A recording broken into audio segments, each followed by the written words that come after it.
And so beyond the grant money, what unique opportunities does ABH or Africa Business Heroes offer to participating entrepreneurs? Thank you so much, Tabitha. Let me just start by saying that the grant we give, which ranges from $100,000 to $300,000 to 10 entrepreneurs, is an unrestricted grant. And we think that's really important because entrepreneurs know what is best for their business and how best to leverage those funds to make their businesses grow. And so I think that's a key benefit also of our grant. Some grants tend to be quite restricted, but we think our entrepreneurs are able to determine how best to use it. So we've seen entrepreneurs use it to expand their facilities, to hire more talent, to purchase equipment, and we think that's really critical. But beyond that, we offer several other opportunities. I think first is we have the ABH show. So we tell the stories of our heroes to the world. We think it's important that the world gets to know African entrepreneurs, gets to understand their journeys, and also really understand the impact they're creating. So a key benefit of Africa Business Heroes is that we provide a platform to tell the world about African entrepreneurs. And so for many of our heroes, they're able to gain a lot of brand recognition beyond their home markets and within through our competition. We produce high quality video narratives. We've aired our show on CNBC Africa in the past, for example. You can find it online. And it's important because we also think beyond inspiring others and showcasing what our heroes are doing, it also serves as a way to educate up-and-coming entrepreneurs.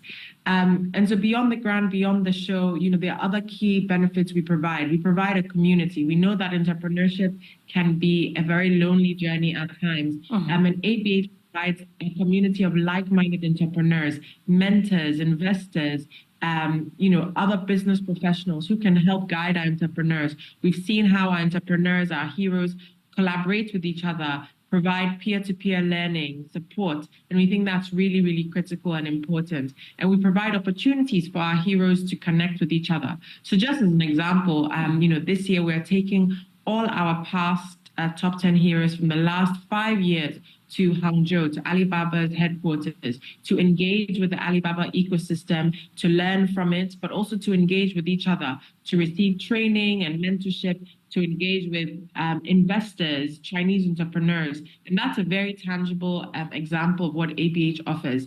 That beyond the grants, beyond the TV show, we also provide mentorship, training, and very importantly, a community.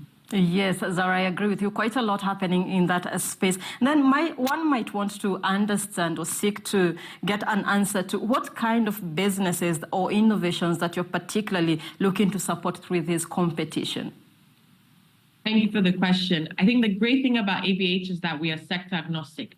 We really take pride in how inclusive we are. And so what that means is we're open to African entrepreneurs from all industries and running all types of businesses, even NGOs. There's really no one particular type of business or innovation we're looking for. What's most important to us is that the businesses that apply are creating impact.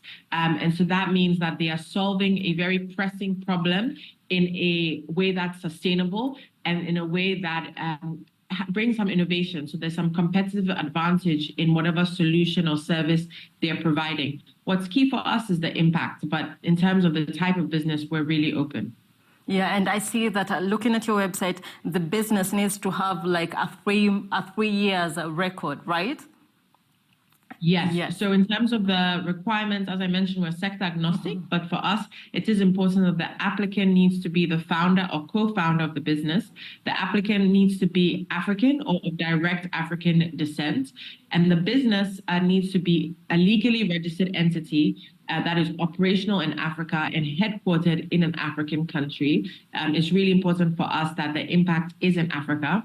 And the business has to have at least 3 years of revenue. So those are our main eligibility requirements. Yes. And looking at impact and sustainability, that is very key when it comes to sustainability of African business. Then how well can these African businesses be poised to attract grants or funding? And also, as you wrap up this conversation, looking ahead, what does the future hold for African startups and businesses on an empowerment basis?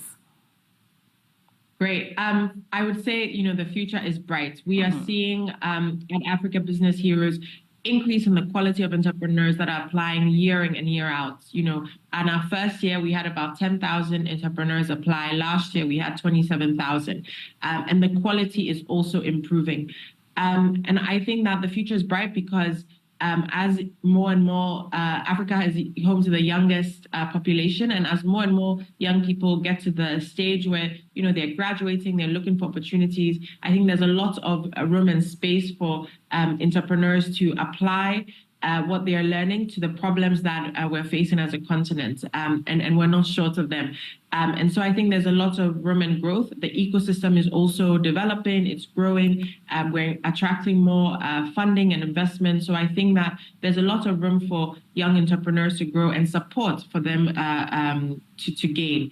I think in terms of how to attract funding or grants, I would say it's really important that entrepreneurs understand the value add and competitive advantage of their business. It's only by really understanding that and being able to clearly articulate that you can then attract grants or funding. You also have to have a very clear understanding of the problem you're solving. It has to be an important problem, an urgent and pressing problem, and the magnitude of the problem should be significant.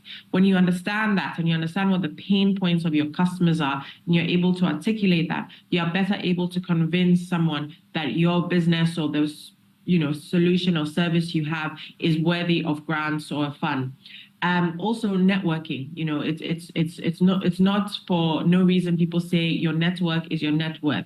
As you network with other entrepreneurs, they can help provide insights as to, the type of grants or funding that might be applicable to you. You might be able to engage with investors, whether it's angel investors or VCs. I think those are all really important things entrepreneurs need to keep in mind. And lastly, I think one key way that entrepreneurs can attract grants and funding is to tell their story. That's what ABH aims to do. And so whether it's using digital media or websites, being able to clearly articulate your story in a compelling way, I think can make all the difference in terms of how well you can attract grants or funds. Indeed, great insights are there. Thank you so much, Zahra, for contributing to this conversation.